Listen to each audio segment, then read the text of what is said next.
was holding back tears. She was not about to let Lucas see her cry over such a schmaltzy movie. Luckily, he was munching on the last few kernels in his bag of popcorn and did not notice her eyes brimming with tears over Sarah and Jack's emotional, heartfelt reunion. Sarah glanced over at Maya, her BFF and business partner in a private detective agency, who was sitting on her other side. Maya, nonplussed, watched the credits roll, not sure how to react. Next to her was her husband, Max. His head drooped and his eyes were closed, and she could hear him snoring. He had slept through most of the film. The lights came up in the theater, and the audience began filing out. Maya shook Max awake, and they stood up, waiting for Sandra and Lucas to lead them out of the row to the aisle. Lucas upended his nearly empty bag of popcorn, pouring what was left into his mouth and tossing the bag into a trash bin as they strolled out. It was unusually cold for a late summer night, and Sandra wished she had remembered to bring a sweater. Lucas, almost as if reading her mind, flung an arm around her and rubbed her shoulders to keep her warm. Sandra turned to Maya and Max. "I hate to ask, but what did you think?" Lucas jumped in. "I thought it was the worst movie I've ever seen." "I wasn't asking you. I know what you thought of it. You kept sighing and groaning and making snide comments through the whole thing. I want to know if Maya and Max liked it or not." Max yawned. "I can't honestly say. I don't remember much. They hadn't even gone to court over who gets to keep the dog before I first dozed off." "I thought the saucy best friend, the short girl from Bridgerton, was pretty funny, but otherwise I was kind of bored," Maya said. They strolled through the Old Port District on their way to a late dinner reservation at the Little Tap House restaurant. "So, what did you think of her?" Sandra asked the group. "She's always the same in every role she plays nowadays. She's never been as good as she was when she was nominated for that movie with what's-his-name, where she played the paralegal who became a whistleblower against her own corrupt law firm. I can never remember the name of it." "I think it was just called The Whistleblower," Lucas guessed, "or something close to it. I saw it when I was a kid." Sandra cringed.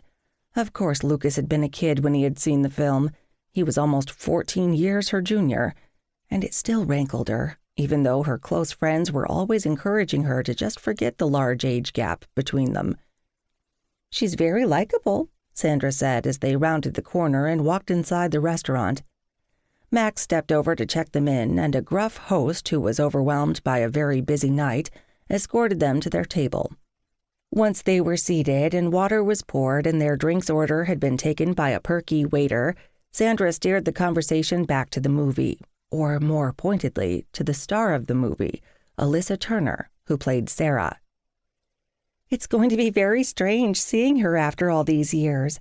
Who could have known when we were in high school that she would become this huge Hollywood megastar?"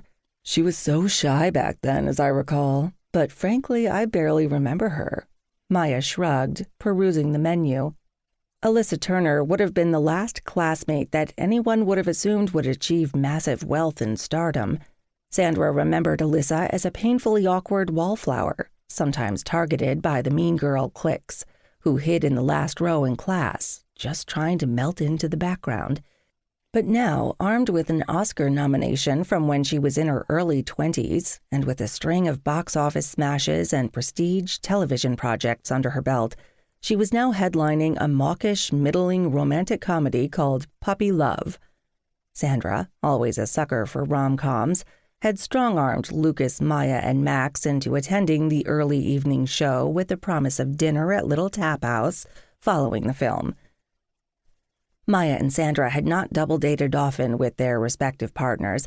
Max preferred socializing at home, but Sandra thought it might be fun to catch Alyssa's latest Hollywood production before seeing her in person at their upcoming 25th high school reunion.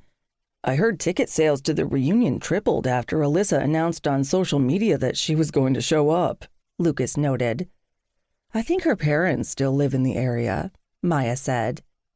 Max placed a hand on top of Maya's. "Are you still planning to boycott the reunion, hun?" "What?" Sandra gasped.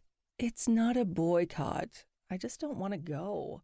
"You You have to go. To keep listening to this audiobook, I've left you a link in the description so you can do it, at no cost thanks to Audible's 30-day free trial.